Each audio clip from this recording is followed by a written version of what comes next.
Bu 800 dairenin TOKİ 1+1'lerdeki dün öğlenden beri kaloriferler yanmıyor ve bu kaloriferlerin yanmaması için benim evimde şu an diyaliz hastası olduğu halde eşim donuyor ve ben elektrik yakamıyorum. Diyaliz hastaları için elektrik yasak. Yasak olduğu nedenle eşim donuyor ve bunun sorumlusunu da ben arıyorum. Olan burada zaten vatandaşa oluyor. Yani şu an 24 saattir vatandaş soğukta donuyor. Görüyorsunuz her taraf kar nedeniyle kar yağıyor.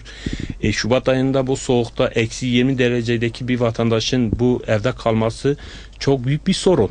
Ben talebim şudur, yani diyorum ki Sayın Valimiz duysun bunu, yani Sayın Valimiz diğerleri kim bakıyorsa buraya bunu duysun.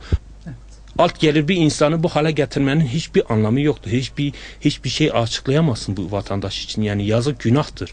Yani çocuğu var, 1 yaşında çocuğu var, hastası var, astımı var, kalp. Yanında duran az önce konuşan arkadaşım kendisi kalp hastası.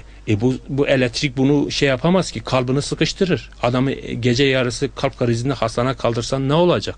Adam hali ne olacak? Perişan olur bunlar. Gördüğünüz zaman kömür gelmiş buraya. Kömür geldiği halde de kapıcılarda sorun var. Bütün yöneticileri devreye soktuk. Sayın Valimizle de görüşmüşler. Şu an gördüğünüz gibi bu soğukta şu an esiyor. Şu an nereden bakarsan millet donuyor. Şu anda donuyoruz burada. Kömür geldiği halde kapıcılar, sadece sorun kapıcılarda. Birkaç tane çıbanbaşı var.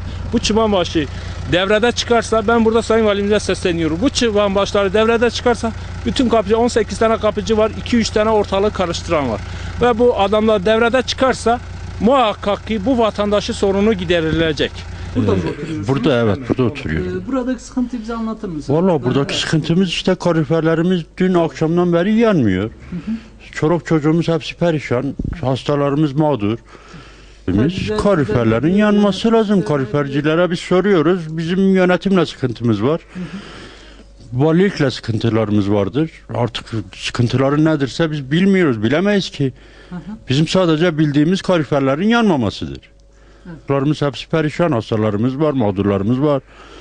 Mağduruz yani, perişanız, soğukta perişan. Kaloriferlerimiz yanmıyor. Kaloriferlerin yanmasını istiyoruz. Çevremizi temiz tutmalarını istiyoruz. 24 saattir kaloriferlerimiz yanmıyor.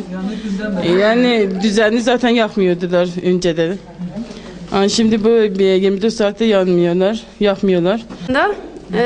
Kaloriferlerimiz yanmıyor. Çocuklarımız üşüyor. Günü 24 saat yanması gerekiyor. Şimdi mağdur durumdayız. Bu kiracıları da çıkartıyorlar. 2 çocuğum var bu karda. Bu kışta nereye çıkacağım? Eşimin çalıştığı yer halı yıkama. Geri giderimiz çok az. O yüzden bizi çıkartmamalarını rica ediyoruz.